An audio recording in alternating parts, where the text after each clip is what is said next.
Allora Manu, dove andiamo? A San Gregorio Armeno. Eh sì, dai, oggi 1° dicembre. Chissà come è nata questa tradizione dei presepi, dei pastori. Ma che dici, vogliamo farcela raccontare da uno dei protagonisti? Sì, andiamo. Ed è così che nella bottega dei Di Virgilio, maestri presepai da 4 generazioni, Jenny ci accoglie per raccontarci la storia dell'arte presepiale napoletana. Il presepe, soprattutto nei bambini, lascia libera l'immaginazione. Sì. Qual è il tuo primo ricordo legato al mondo dell'arte presepiale? Devi risalire a tanti anni fa. Io avevo i miei 9 anni e mi ricordo ancora la scena. Pensa che io di notte mi svegliai perché sentivo mio padre che martellava su un presepe che stava lavorando e completando. Io mi alzai col pigiamino, mi misi a terra e mi misi a guardare a papà. Quindi per dirti per me quanto era forte questo lavoro e lo sentivo da piccolo.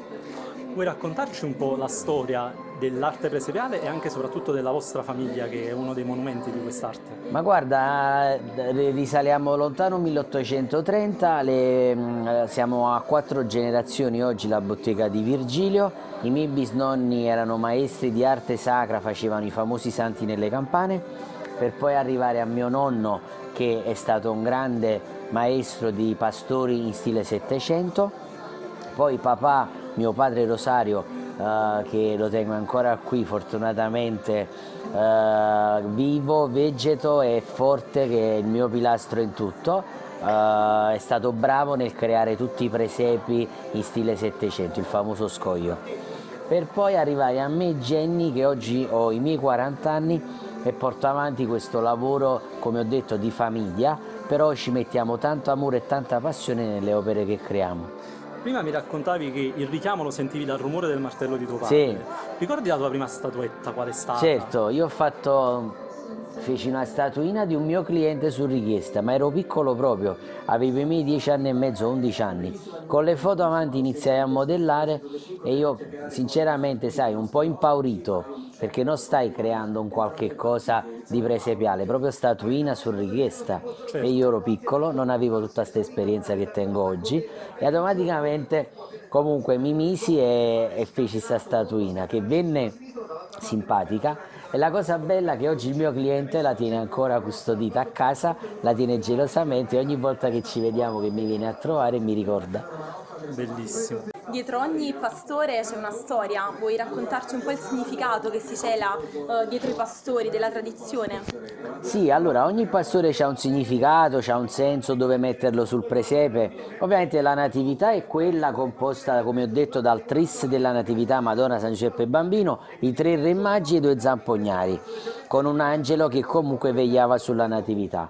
Poi ci stanno tanti e tanti pastori che, allora c'è il monacello dell'abbondanza, un personaggio simpatico, goffo, ubriaco, però molto sornione.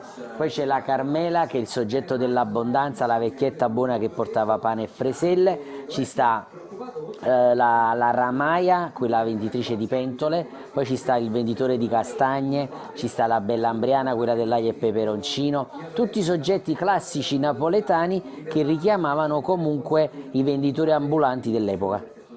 Invece quest'anno quali sono i pastori più famosi, i trend che vanno appunto nel 2022? Guarda, quest'anno la lista è pure bella aggiornata come ogni anno, perché poi io non mi fermo mai, sono stato io il promotore all'epoca, tanti anni fa, di lanciare l'attualità a San Gregorio Armeno in maniera così forte.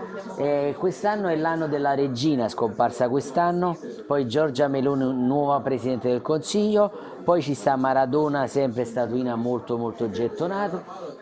Tirano poi i vari giocatori delle varie squadre, sai, della Juve c'è Vlahovic, Zaniolo per la Roma, ci sta che dire, Ciro Immobile per la Lazio, Kvaratskhelia nostro del Napoli, e accontentiamo un po' tutti i beniamini anche dello sport. Poi per i cantanti ovviamente ci stanno quelli nazionali come Freddie Mercury, che ti devo dire, i classici italiani, Intramontabili. Vasco Rossi, Ligabue, Claudio Baglioni, e comunque accontentiamo un po' tutti. abbiamo parlato fino ad ora della storia dei pastori, ma come si realizza un pastore? Ma guarda, noi ci ispiriamo a quelli del Settecento napoletano, come ho detto, e quelli erano composti dalla testina in terracotta modellata a mano, gli occhi di cristallo, mani e piedi in legno di tiglio tutti fatti a mano in legno, il corpo che era un fil di ferro ricoperto di canapa, quello consiste praticamente per dare movimento al pastore, farlo muovere, e poi le stoffe tutte ricamate a mano, sete di Salleucio con galloni, stoffe molto pregiate, sete importanti, impreziosite da trine in oro fino e metallo. Perfetto, Jenny, io ti ringrazio per la tua straordinaria disponibilità, è stato bellissimo fare questo viaggio nel mondo dell'arte presepiale napoletana con una delle icone di questo mondo. Grazie a voi ragazzi, buon proseguimento.